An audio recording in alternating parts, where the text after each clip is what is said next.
Let's talk about the Nut Job 2, Nutty By Nature. No, I haven't seen this. Did they use Naughty by Nature as The song? Yeah. No, they didn't use Naughty. I don't they think must they used have Naughty By Nature. changed the words to it. They should have. Did you see the Nut Job 1? Are you up to speed with the Nut Job 1? I have an allergy, therefore I am unable to attend the cinema screenings of the Nut Job films. I'm so envious. Back in 2014, along came the Nut Job, which I couldn't remember whether I'd seen or not. It was about the city vermin burrowing into a big nut shop at the same time as people were robbing a bank. Nothing to do with Ice Age, has it? Nothing to do with Ice Age, nothing to do with Over the Hedge, nothing to do with Ratatouille either, but it has elements quite shamelessly pulled in from all of those films. Also Rio, the Blue Sky Studios animation from a while back. This idea of waifs and strays all teaming together to survive in the big city is totally from Rio. Over the Hedge, the idea of getting fed, all this stuff. So it wasn't particularly original, but and I had pretty much forgotten that I'd seen it until the Nut Job 2 began. And then this character, Surly Squirrel, who's voiced by Will Arnett, pops up.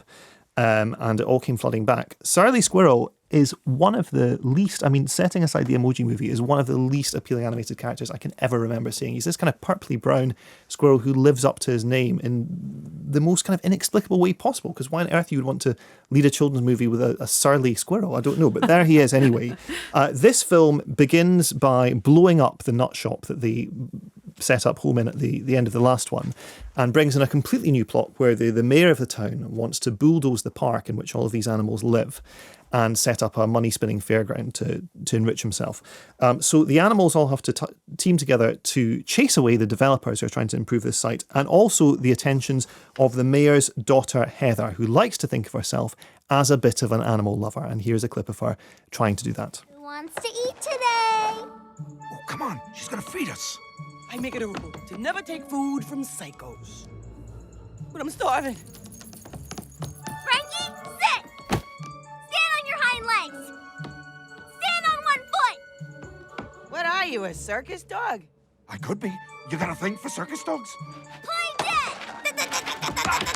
I'm hit. Oh, you got me. Ooh. Oh. You got me. Man, that is dark. Good boy. Life is easy when you do exactly what you're told. Now it's your turn. Roll over. I said roll over! What are you doing? Roll over. I don't know how. I'm not classically trained. Oh, boy. This ain't gonna be good. Wow. There we are. This ain't going to be good. Now, we can just go back, I want to quote some of the dialogue from that clip. This is the movie. You're scaring me now. For an hour and a half, this film is just all the time. That's all there is to this film. It's like watching someone have a tantrum in a supermarket. And I couldn't stand it. The characters are as unpleasant as they were in the first one, but because there is this elevation of the stakes, they have to destroy a fairground. It's just constant noise and violence and chaos. And it's all soundtracked. Goodness, if you thought the music choices in Atomic Blonde got a bit wearing after a while, this one is all soundtracked to classic rock. So you have these animals kind of setting things on fire and driving tractors through, big wheels and all this sort of stuff. Yeah. And it's just constant. It's unending. It's nails down a blackboard all the way through. It's not the Emoji Movie, but you don't get points for not being the Emoji Movie, It's a new classification. It's not the Emoji Movie.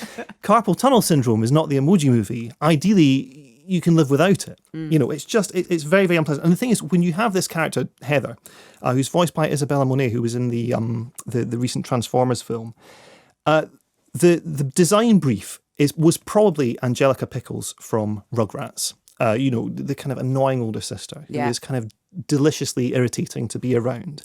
But the character is drawn, the character is so ugly, like the actual character design. And the way in which she treats the animals is so continuously aggressive that your heart sinks when she comes on screen. The same applies to the mayor. The same applies to half of the animals that we're supposed to be rooting for. It doesn't have Gangnam Style, which is good. The first film had Gangnam Style twice. This has... in place of the Gangnam Style sequences, a sort of a rip-off of Uptown Funk. Now look, Uptown Funk was 3 years ago. Alvin and the Chipmunks. Celeste year. Alvin and the Chipmunks it was still 2014. I was bored of Uptown Funk, because it was everywhere. Anyway, Alvin and the Chipmunks Road Chip had Uptown Funk. Wow. I think in 2015. So that's been done by Alvin and the Chipmunks. And that was the proper Uptown Funk. This is a fake version, so it's not even that.